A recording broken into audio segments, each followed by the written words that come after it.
은혜 받으실 하나님의 말씀 열왕기야 2장 15절로 25절입니다. 열왕기야 2장 15절로 25절 구약성경 562쪽 되겠습니다. 우리 본문 말씀을 우리 김태호 청년이 봉독을 하도록 하겠습니다. 맞은편 여리고에 있는 선지자의 제자들이 그를 보며 말하기를 엘리야의 성령이 하시는 역사가 엘리사 위에 머물렀다 하고 가서 그에게로 나아가 땅에 엎드려 그에게 경배하고 그에게 이르되 당신의 종들에게 용감한 사람 50명이 있으니 청하건대 그들이 가서 당신의 주인을 찾게 하소서. 염려하건대 여호와의 성령이 그를 들고 가다가 어느 산에나 어느 골짜기에 던지셨을까 하나이다 하니라. 엘리사가 이르되 보내지 말라 하나 우리가 그로 부끄러워하도록 강청함에 보내라 한지라. 그들이 50명을 보냈더니 사흘 동안을 찾되 발견하지 못하고 엘리사가 여리고에 머무르는 중에 무리가 그에게 돌아오니 엘리사가 그들에게 이르되 내가 가지 말라고 너희에게 이르지 아니하였느냐 하였더라. 그 성읍 사람들이 엘리사에게 말하되 우리 주인께서 보시는 바와 같이 이 성읍의 위치는 좋으나 우리 나쁨으로 토산이 익지 못하고 떨어지나이다. 엘리사가 이르되 새 그릇에 소금을 담아 내게로 가져오라 하매 곧 가져온지라. 엘리사가 물 근원으로 나아가서 소금을 그 가운데에 던지며 이르되 여호와의 말씀이 내가 이 물을 고쳤으니 이로부터 다시는 죽음이나 열매 맺지 못함이 없을지니라 하셨느니라 하니 그 물이 엘리사가 한 말과 같이 고쳐져서 오늘에 이르렀더라.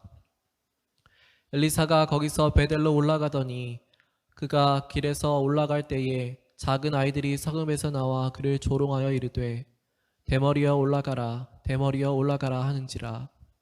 엘리사가 뒤로 돌이켜 그들을 보고 여호와의 이름으로 저주하매 곧 숯불에서 암곰 둘이 나와서 아이들 중에 42명을 찢었더라. 엘리사가 거기서부터 갈멜산으로 가고 거기서 사마리아로 돌아왔더라. 아멘. 할렐루야. 오늘도 유튜브를 통해서 함께 예배하는 성도 여러분들 위해 우리 주님의 크신 은혜가 함께 하기를 주님의 이름으로 축원을 드립니다. 지난 시간에 우리는 엘리야가 죽음을 보지 않고 하늘로 승천하는 장면과 또한 그의 승천이 임박하였음을 알고 시대의 사명을 감당하기 위하여 엘리야를 끝까지 쫓아다니면서 갑절의 능력을 구하는 엘리사의 모습을 살펴보았습니다.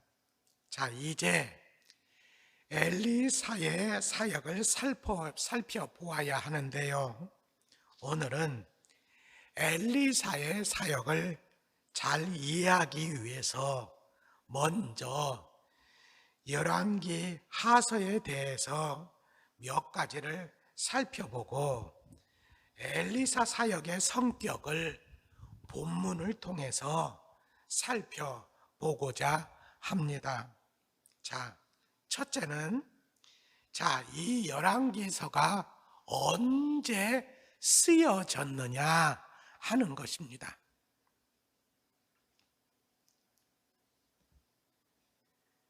다시 말하면 이 열왕기서의 저자들이 이 열왕기서의 저자가 누구이고 또한 이 열왕기서의 1차 독자들이 누구냐는 것입니다. 언제 쓰여졌고 누가 썼고 그리고 누구를 대상으로 해서 썼냐는 거예요. 이거를 우리가 바르게 알 때 이 열왕기서에서 말하고자 하는 것을 우리가 뭐냐면 제대로 깨달을 수 있다는 것이죠. 열왕기서가 써진 때는 바로 바벨론 포로기 때입니다. 이 바벨론 포로기 때에, 그러니까 뭐냐면 바벨론의 포로로 잡혀간 다음에 이스라엘 백성들이, 이 사람들이 상당히 절망에 빠져 있었습니다. 이 절망에 빠져 있는 이스라엘 백성들에게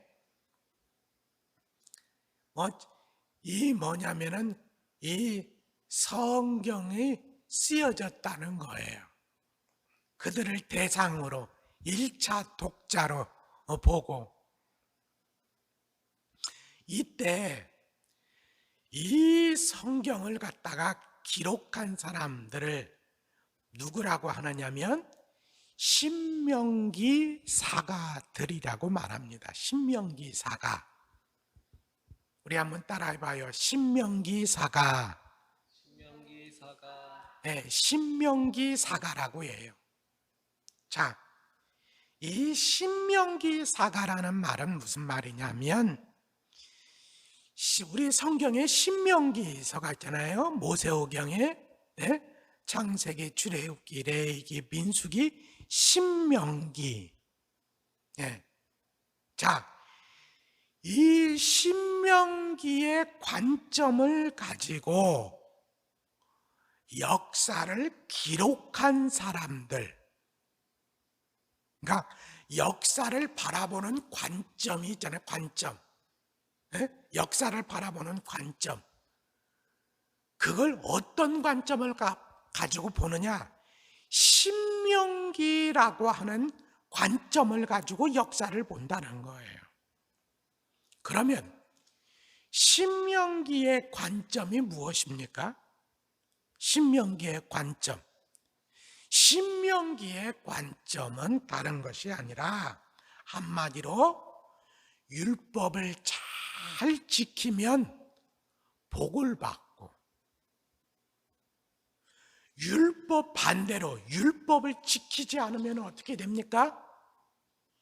저주를 받는다는 거예요.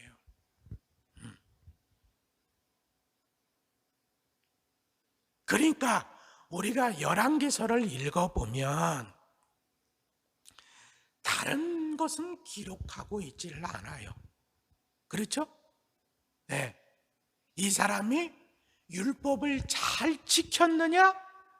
율법을 지키지 않았느냐? 그렇죠? 여기에만 주로 관심을 가지고 있어요. 어느 왕이 율법을 잘 지켰느냐? 율법을 지키지 않았느냐?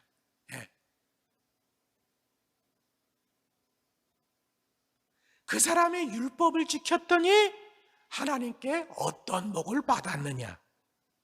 반대로 그 사람이 율법을 지키지 않았더니 하나님께 어떤 징계를 받았느냐? 그죠? 열왕기서에 다른 것은 그렇게 기록되어 있지 않아요.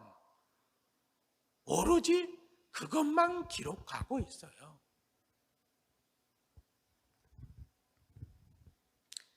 그러면 열왕기서의 1차 독자는 누구라고 그랬어요? 바벨론의 포로로 붙잡혀간 이스라엘 백성들이에요.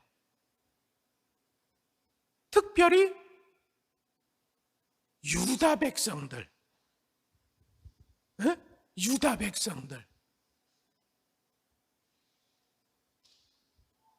그러면 열왕기서 기자가 바벨론의 포로로 잡혀온 이 유다 백성들에게 말하고자 하는 것은 무엇일까요? 당시 이스라엘 백성들은요, 하나님을 섬기던 자신들이 망하게 된 사실에 대해서 큰 낙심을 하고 있었습니다. 자신들은 지금까지 여호와 하나님이 가장 크고 위대한 신으로 알았는데 어떻게 이렇게 바벨론의 신에게 패할 수 있느냐 하는 의구심을 갖고 있었어요. 그러면서 우리가 잘못 알고 있었나? 우리가 믿던 하나님이 가장 큰 신이 아니었나? 이 바벨론의 신이 가장 큰 신인가?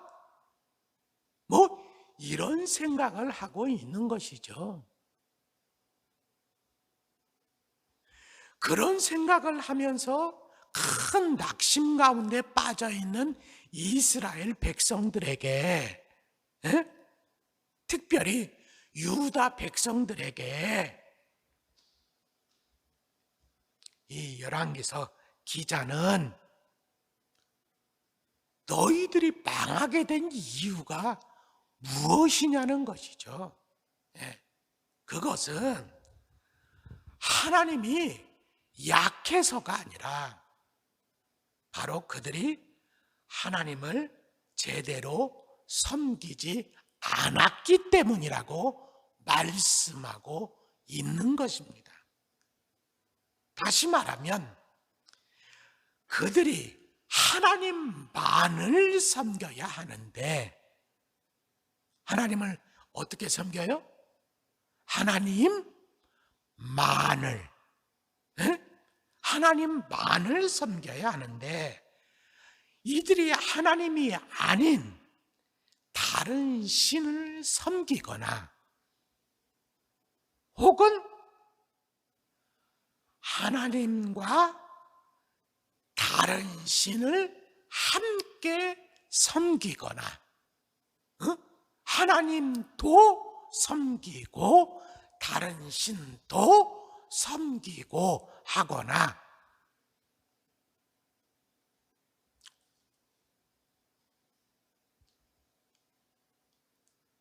그리고 이들이 율법을 지키지 않았다는 것이죠. 율법을 지키지 않았다는 거예요.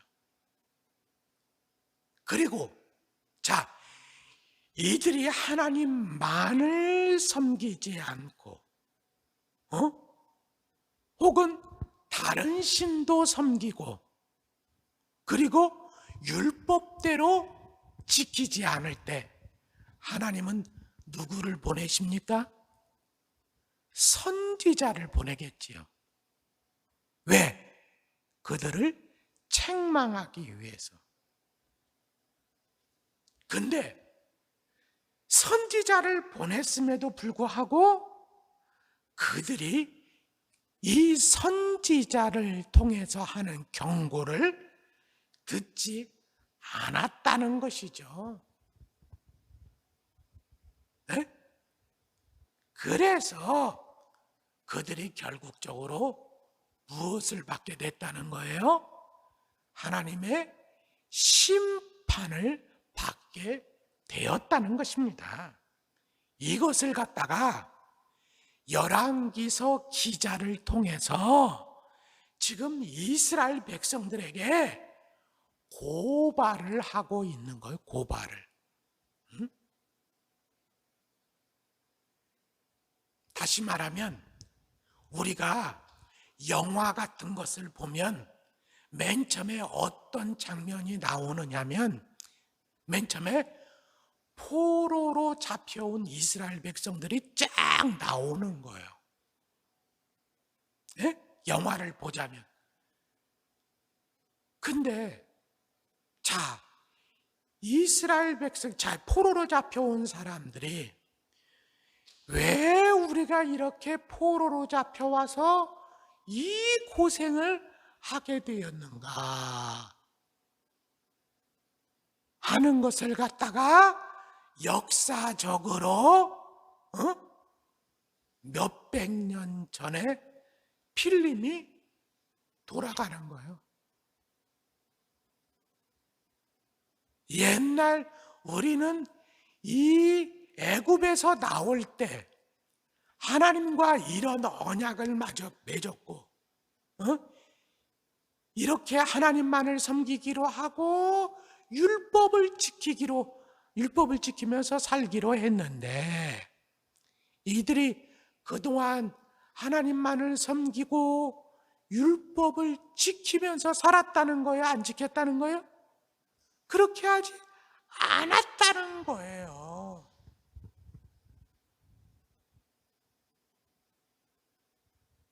특별히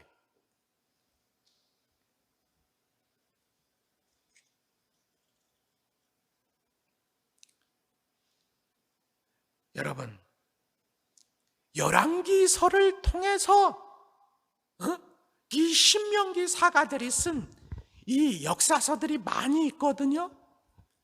특별히 근데 그 중에서 열왕기서를 통해서 여러분 얘기하는 것은 뭡니까? 네. 이들이 뭐냐면은 그 시대의 왕들이,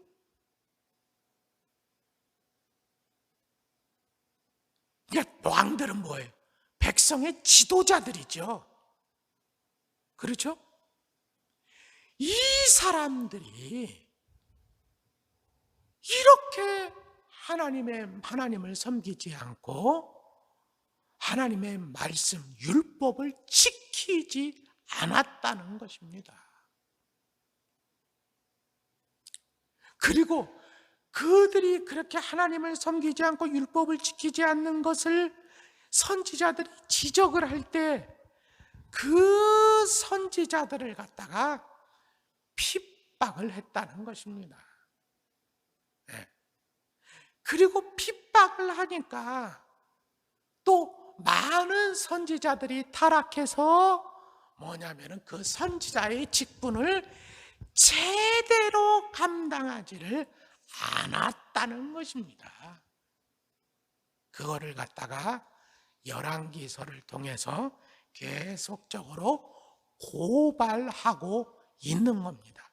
요즘에 보면 뉴스타파 혹은 PD 수첩, 혹은 뭐 시사인 이런 거를 통해서 고발 프로그램들이 있잖아요. 우리가 TV를 볼 때 그런 거하고 똑같은 거예요.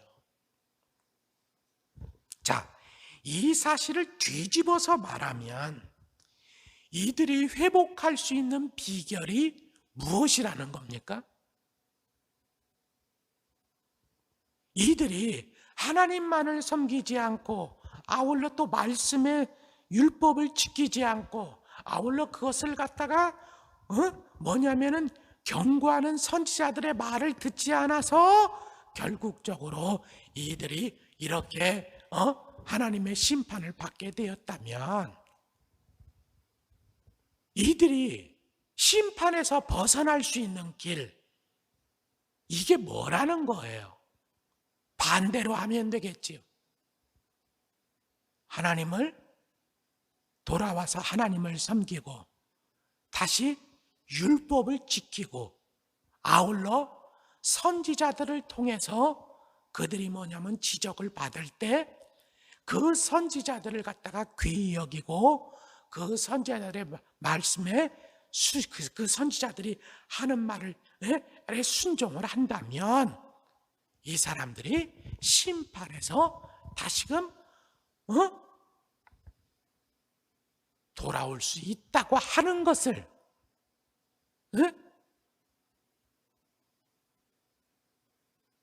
지금 뭐냐면은 알려주고 있는 거예요.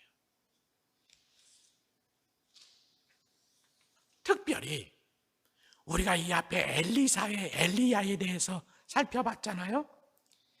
이 엘리야가 사역했을 때는 통일 왕국이 아니라 분열 왕국이었습니다. 분열 왕국. 남유다였습니까? 북이스라엘이었습니까? 바로 북이스라엘이었습니다. 북이스라엘.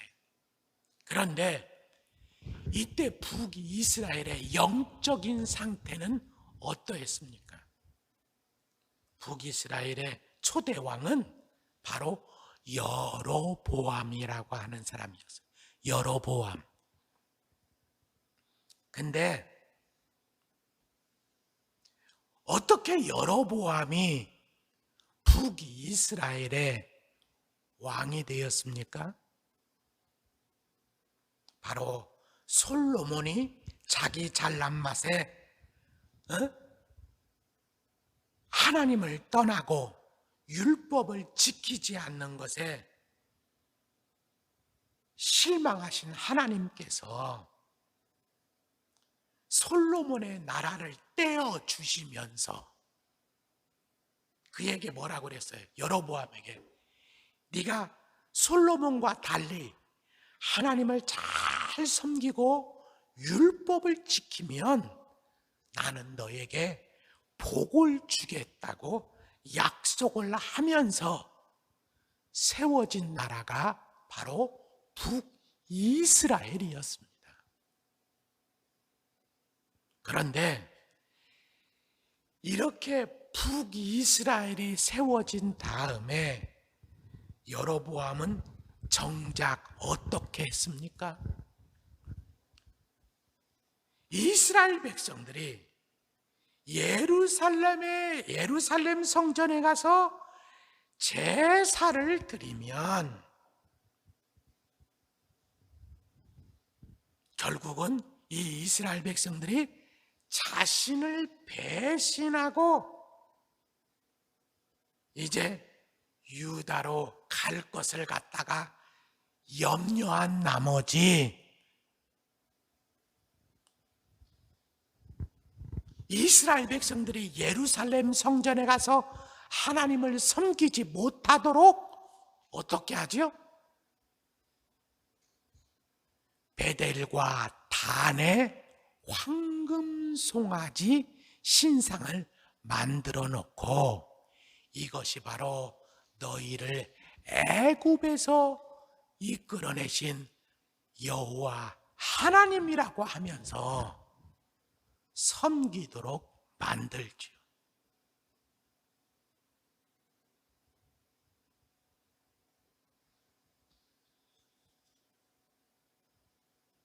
왜 이렇게 했다고요? 자기 왕국을 지키기 위해서. 자기 왕국을 잃을까봐. 저들이 예루살렘으로 성전으로 가서 하나님을 예배하게 되어진다면 자기를 배신하고 다 떠날까봐. 아니, 하나님이 약속을 했잖아요. 그렇잖아요? 약속을 했는데 이것을 믿지를 못하는 거예요. 결국 이런 것을 갖다가 가장 못마땅하게 여긴 사람들이 누굴까요? 바로 제사장들과 레위인들이었겠지요. 북이스라엘 쪽에 사는 제사장들과 북이스라엘 사람들, 아니 그 레위인들, 이 사람들이 이걸 지적했겠습니까? 지적하지 않았겠습니까? 지적했을 거예요. 그거 아닙니다. 제사는 성전에 가서 드려야죠. 예루살렘에 가서. 그리고 저렇게 우상을 세워놓고 하나님이라고 섬기면 됩니까? 이렇게 지적을 했을 거예요. 그런데 그들의 말을 따르면 자기 왕국을 잃을까봐 불안하잖아요. 그래서 그들의 말을 듣지 않습니다. 누가? 여로보암이. 그러니까 이 북이스라엘에 살던 제사장들과 레위인들이 야, 이 나라에 소망이 없구나 하면서 다 예루살렘으로 떠났다는 거예요. 자, 이 레인과 제사장들이 떠나고 나니까 누가 제사장 합니까? 할 수가 없잖아요. 그래서 일반 사람들을 갖다가 거기에 제사장으로 세웁니다. 그리고 예전에 했던 대로 비슷하게 절기들을 만들어서 하나님께서 우리에게 주신 절기라고 하면서 지키도록 했다는 거예요. 뭐 하기 위해서? 자기 왕국을 지키기 위해서.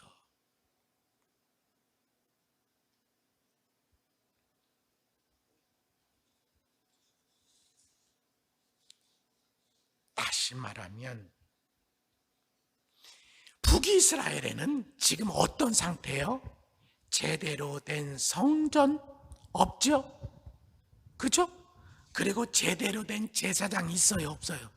없죠? 아울러 그들에게 말씀을 가르칠 제대로 된 레위인들이 있습니까? 없습니까? 없어요. 없어요.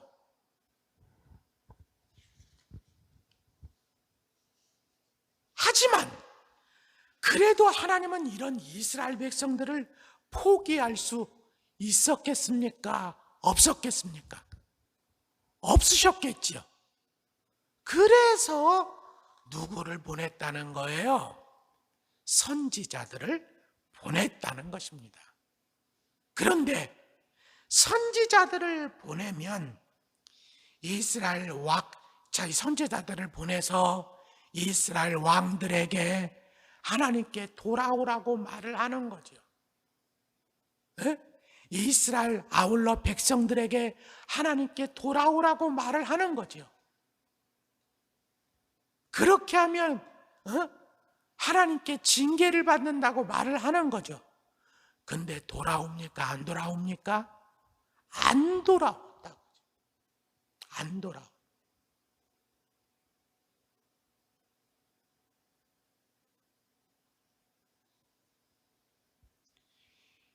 이렇게 돌아오라고 하나님의 마음을 가지고 능력을 베풀면서 사역을 했던 사람이 누구라고요?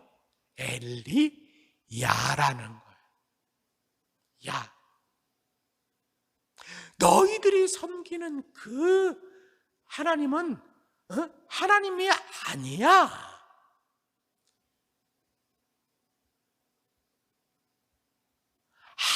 하나님은 바로 우리의 참 하나님은 야훼야, 여호와야 라고 백성들에게 자꾸 전했던 사람이 누구냐면 엘리야입니다. 엘리야라는 것은 나의 하나님은 여호와이시다, 야훼이시다 라는 뜻이에요.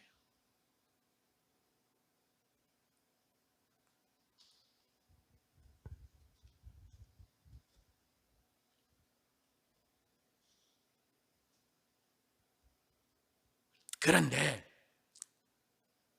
이렇게 엘리야가 사역을 했지만 이 백성이 돌아왔어요? 안 돌아왔어요?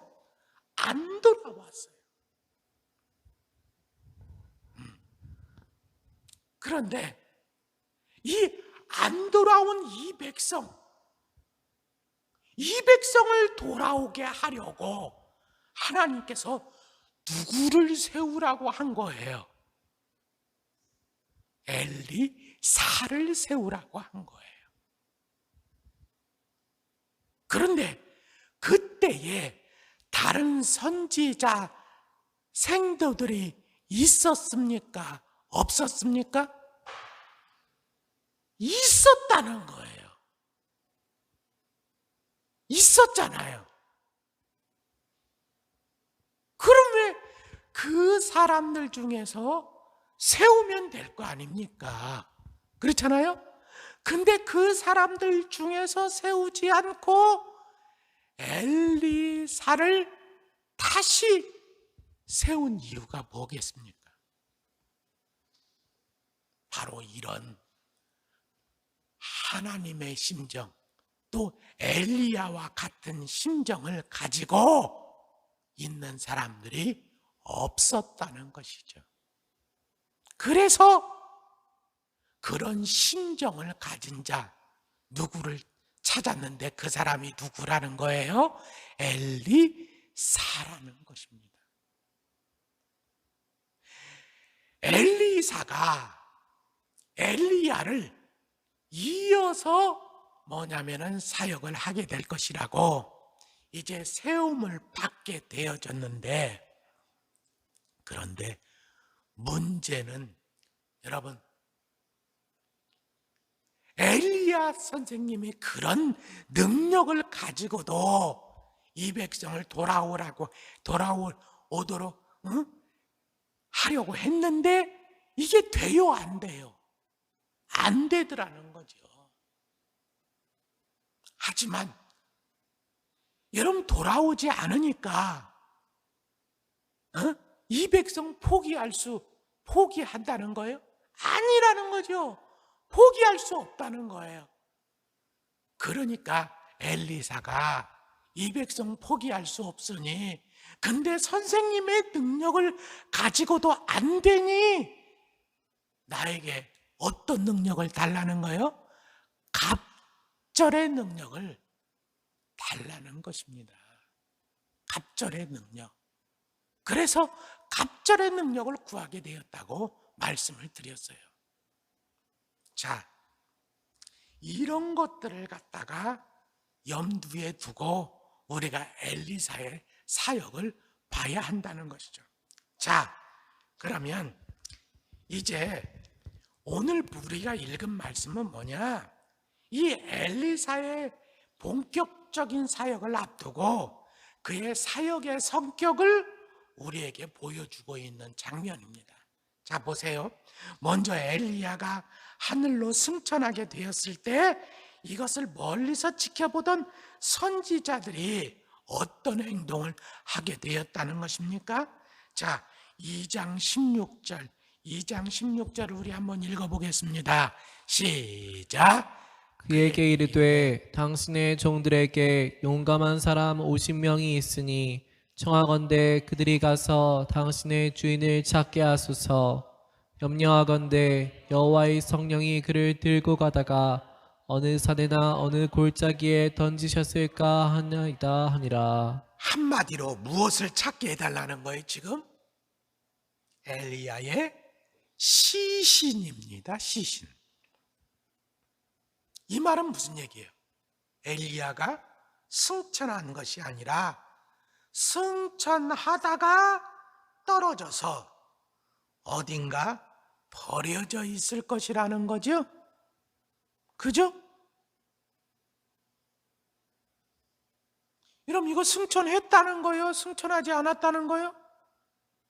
결론적으로는 승천하다가 떨어진 것이니까 승천하지 않았다는 거예요. 다시 말하면 엘리야가 승천했다고 믿는 거예요? 안 믿는 거예요? 안 믿는 거예요. 그런데 이들이 예전에는 엘리사에게 뭐라고 말을 했었습니까? 자, 2장 5절을 보시겠습니다. 2장 5절 시작. 여리고에 있는 선지자의 제자들이 엘리사에게 나와 이르되 여호와께서 오늘 당신의 선생을 당신의 머리 위로 데려가실 줄을 아시나이까 하니. 자, 무슨 말입니까? 엘리야가 승천할 것이라는 말입니다. 그죠?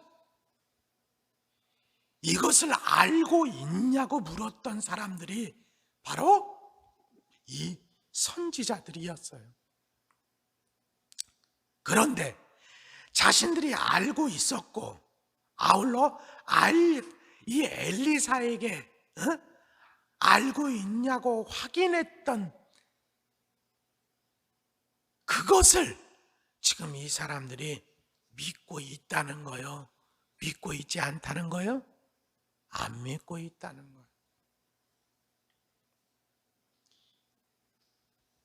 이 사실을 시신을 찾고 있는 모습으로 우리에게 고발하고 있는 것입니다. 이 선지자들은 알고는 있는데 아울러 알고 있는 것을 다른 사람에게 얘기하기도 하는데 정작 그들은 믿고 있지는 않았다는 것이죠. 자, 우리는 왕을 통해서 희망을 보았습니까? 아닙니다. 왕을 통해서 절망을 보았습니다. 그런데 제대로 된 제사장도 레위인도 없습니다. 그렇다면 선지자들이라도 제대로 깨어 있어야 하는데 선지자들도 알고 있고 그 사실을 선포하기는 하지만 정작 믿지는 못하는 상태, 이것이 바로 북이스라엘의 상태였다는 것이죠. 한마디로 말해서 이스라엘에 소망이 있다는 거요? 없다는 거요? 없다는 거예요. 이런 시대에 유일한 희망이 되었던 사람이 누구였다는 것입니까? 바로 엘리사였다는 것입니다. 엘리사. 이 사실을 보여주고 있는 것이 바로 19절 이하의 이야기인 것입니다. 자, 열왕기서 기자는 엘리사가 사역을 시작하면서 먼저 두 가지 사건을 우리에게 말씀해 주고 있습니다. 엘리사가 여리고로 돌아왔을 때 그 성사람들이 엘리사에게 말하기를 이 성읍의 터는 아름답지만 물이 좋지 않아서 토산이 익지 못하고 떨어진다고 하였습니다. 그런데 이런 일이 있음에도 불구하고 이 일을 해결할 사람이 있다는 것입니까? 없다는 것입니까? 없다는 것입니다. 자, 여리고에 선지자가 있습니까? 없습니까? 있었어요. 그죠? 있었다고요. 그런데 이 문제를 해결할 사람이 있다는 거요? 없다는 거요? 없다는 것입니다. 하지만 이 말을 들은 엘리사는 어떻게 합니까? 새 그릇에 소금을 담아오라고 합니다.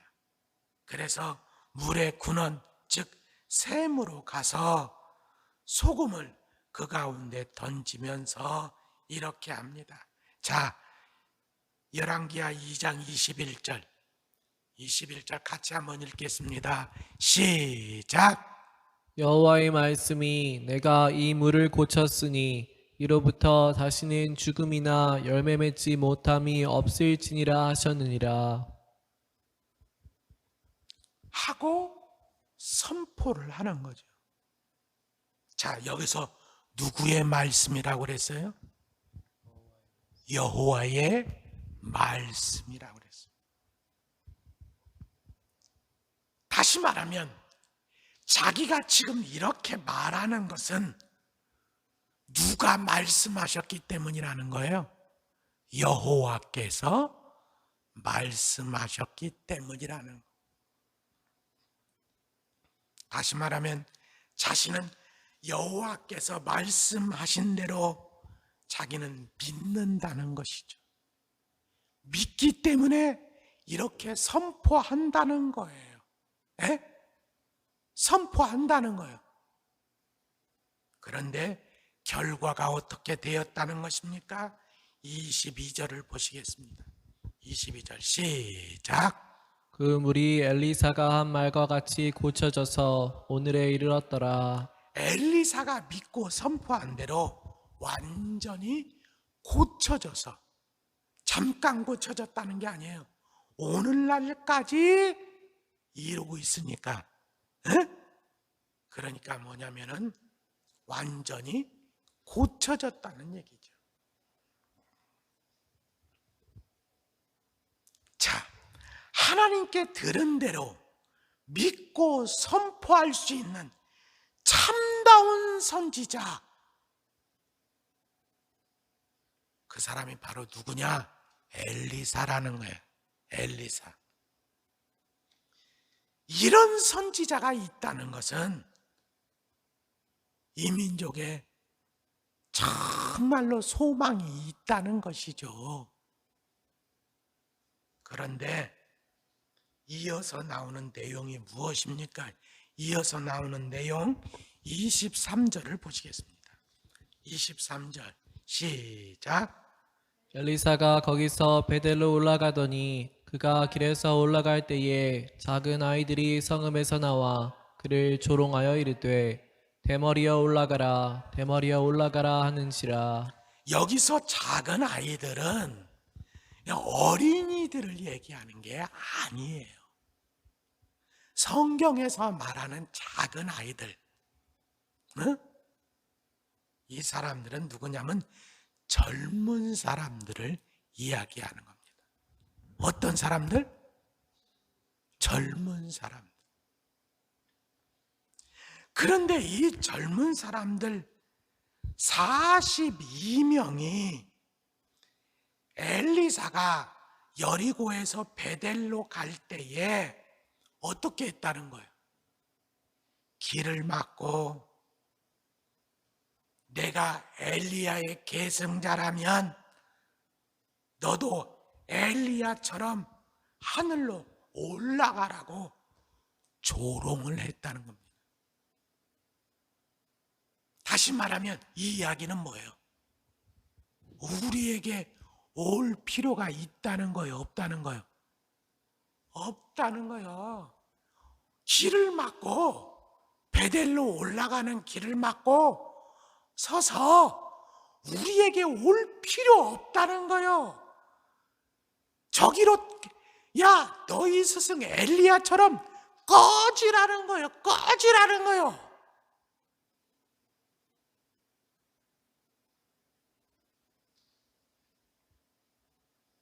더군다나 이때 이들이 문제 삼은 것이 무엇이에요? 바로 엘리사가 대머리라는 것이었습니다. 대머리. 왜 이들은 엘리사의 대머리를 문제 삼았을까요? 레위기 13장 42절 이하에 보면 문둥병이 머리에 생겼을 때 나타나는 증상 중에 하나가 바로 대머리로 보았습니다. 다시 말하면 너 대머리인 것을 보니까 너 문둥병자 아니야? 이런 거예요. 너 대머리인 것을 보니까 너 문둥병자 같아. 그러니까 너 아주 재수 없어. 너 부정타. 그러니까 우리에게 오지 말고 뭐 엘리야의 계승자라는 헛소리 하지 말고 너 사라져. 지금 이러고 있는 장면이에요. 여러분, 앞에서도 말씀을 드렸지만 엘리사가 얼마나 귀한 선지자입니까?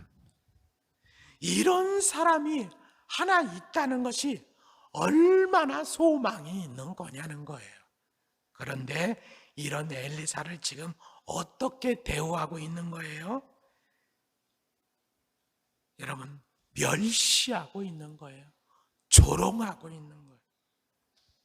엘리사가 사역을 시작하면서 지금 이런 일을 먼저 만난 거예요. 하지만 엘리사는 이 상황에 굴하지 않고 정면 돌파했습니다. 이들을 여호와의 이름으로 저주했습니다. 그랬더니 어떤 역사가 일어났다고요? 갑자기 어디서 나타났는지 암곰 2마리가 나타나서 이들을 다 찢어 죽였다는 거예요. 살벌하죠? 에? 다시 말하면 이 얘기는 뭐예요? 하나님께서 세우신 선지자를 갖다가 멸시하고 조롱한 그 결과가 뭐라는 거예요? 하나님의 심판이라는 거죠. 이 이야기를 누구에게 하고 있는 거예요? 포로기 시대에 이스라엘 백성들에게 하고 있는 것입니다. 그러면 하나님께서 이 두 가지 이야기를 통해서 이들에게 하는 얘기가 무엇이겠습니까? 바로 너희들이 살 수 있는 길이 무엇이라는 거예요. 여러분, 지금 성전 있어요, 없어요? 포로 시대니까 없죠? 그죠? 없어요. 그러니까 너희들이 지금 살 수 있는 비결이 뭐라는 거예요? 선지자들을 통해서 주시는 말씀을 제대로 듣고 너희들이 순종한다면 너희들이 살게 되어지는 것이고, 반대로 선지자들을 통해서 주시는 말씀을 듣지 않고 그들을 멸시한다면 결국 너희들에게 남은 것은 뭐라는 거예요? 하나님의 심판밖에 없다는 것이죠. 그렇다면 이 말씀을 통해서 우리에게 주시는 말씀은 무엇이겠습니까? 바로 우리가 사는 길은, 여러분, 정말 주의 종을 통해서 주시는 말씀을 제대로 듣고 아울러 그 말씀에 순종하는 것이 우리가 사는 길이라는 것을 여러분 말씀해 주고 있는 것입니다. 바라기는 우리 하늘빛 교회 성도님들은 말씀을 듣고 순종하심으로 여리고의 회복과 같은 귀한 역사가 있기를 주님의 이름으로 축원을 드립니다. 기도하겠습니다. 전능하시고 자비로우신 하나님, 하나님만이 우리의 구원이 되심을 믿습니다. 당신의 말씀을 듣고 믿고 순종하는 것만이 우리 앞에 놓인 저주를 끝내는 것임을 믿습니다. 그러기에 우리에게 말씀을 전하는 사역자들을 귀히 여기게 하여 주시고, 사역자들은 유귀한 사역을 충성하며 감당케 하여 주시옵소서. 이 시간 귀한 예물을 드립니다. 받아 주시옵소서. 예수님 이름으로 간절히 기도하옵나이다. 아멘.